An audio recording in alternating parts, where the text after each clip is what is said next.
focusing on three things we learned in the Premier League this week. And Nick, Andy, and I do that throughout the season. On every single Premier League game, we share our expert analysis on what we noticed, what was going on in and around these games.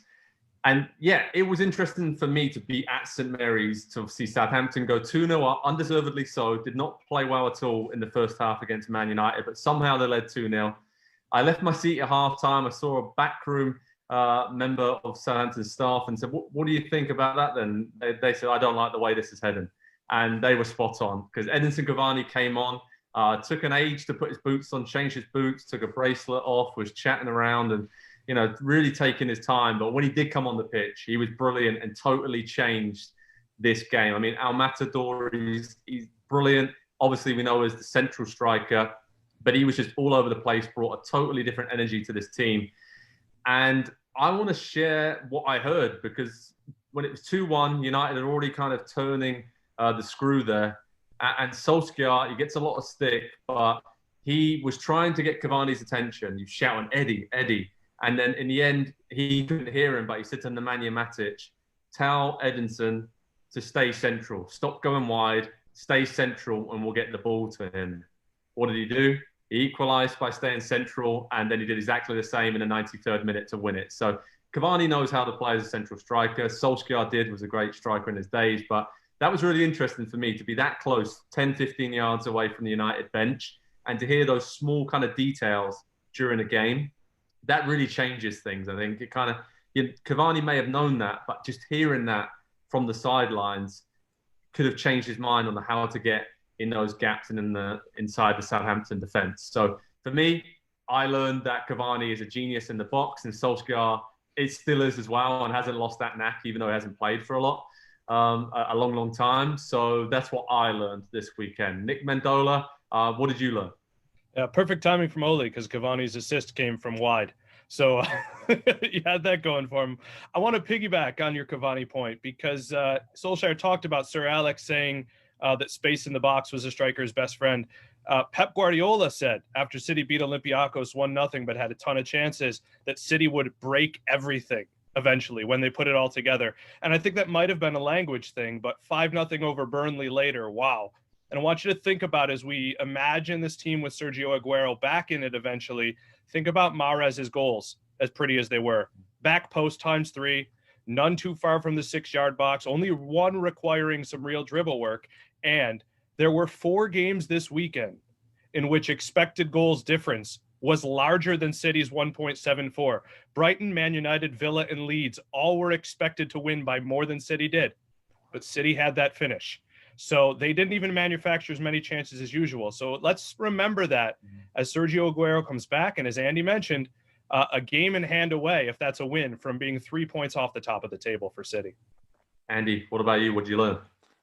Big game Jose. He's back once again, taking those big games and just squeezing the life out of them for a clean sheet. Doesn't care if it's 0-0 at the end, just wants the result, isn't willing to give up the 3 points. It was a tactical battle, shall we say, at Stamford Bridge on the weekend. But it was interesting to see Mourinho and Lampard, student, master, go against one another and make those small adjustments in the game. And it seemed like Lampard got much the better of the second half with a couple of tactical adjustments. And Chelsea probably deserved 3 points from that game. Spurs didn't offer too terribly much of their own. But again, I think this is what we expect from Mourinho in these big games. He's going to go clean sheet above all else. He's not going to let you beat him. He doesn't care if he beats you. You will not beat him. And Spurs do just enough there to stay top of the table for another week. And I did ask José Mourinho about Tottenham's title hopes after the game on Zoom. And I said, if you were a horse and characterizing yourself in this title race, what would you be? Because remember a few years ago when he said we're just a small horse when he was at Chelsea and trying to take the pressure off his team. And he told me, we're not even a horse. We're not even in the race. We're a pony. So Tottenham are now a pony in this title race, which is so typical for Mourinho to play down their chances, even though they're sitting pretty at the top and looking very good early in the season. So, yeah, Jose being Jose, right, Nick? Cue Genuine. I mean, that could be their song. I would like to hear that. Also, Andy, you mentioned the caginess of it, and I'll bring back my numbers nerd. Barely over 1 combined expected goal in that game. Bring me Pulisic earlier. Come on, Christian, get healthy. Bearded Pulisic as well. Love it. I love the beard. Happy Thanksgiving. Very seasonal. Absolutely. There was another point, guys, that obviously we learned this weekend, something that came to the fore. Obviously, the horrendous injury to Raul Jimenez, his head injury. The latest news on that. The update is that he's in hospital in London. He's had surgery on a fractured skull after that nasty, horrible collision with David Luiz, where he was knocked unconscious, was carried off the pitch, gained consciousness only when he got to hospital later on. Jimenez has released a statement. He's recovering and said, I will be under observation and I hope to return to the pitch soon. But the big debate around this is David Luiz was allowed to carry on after that nasty clash of heads, cut his head, a really bad cut, had it bandaged back up. He came on and played the rest of the first half, but then came off at half time after passing the concussion protocols. That's what Arsenal say, and the doctor on field said. But he came off at half-time due to the nasty gash. But obviously we'll have latest news on Jimenez and updates as it happens on Pro Soccer Talk, and we wish him a speedy recovery. The Mexican striker has been brilliant for Wolves in the Premier League over the last few years. But Andy, what did you make of that situation, especially, I guess, with David Luiz? There's a lot of talk about maybe a concussion sub or update in the concussion protocols in the Premier League.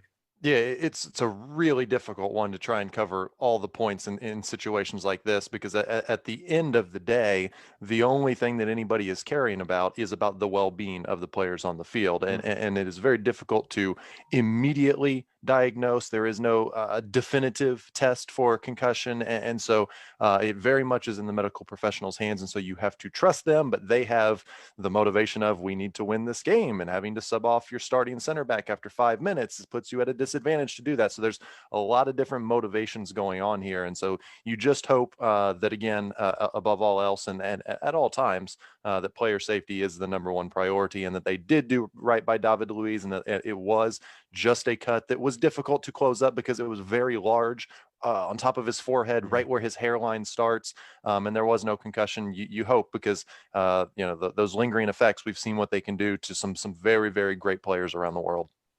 Nick, we hope with Jimenez that obviously he does make a full recovery, but it's going to be a long road back for him to recover from such a horrendous injury, isn't it?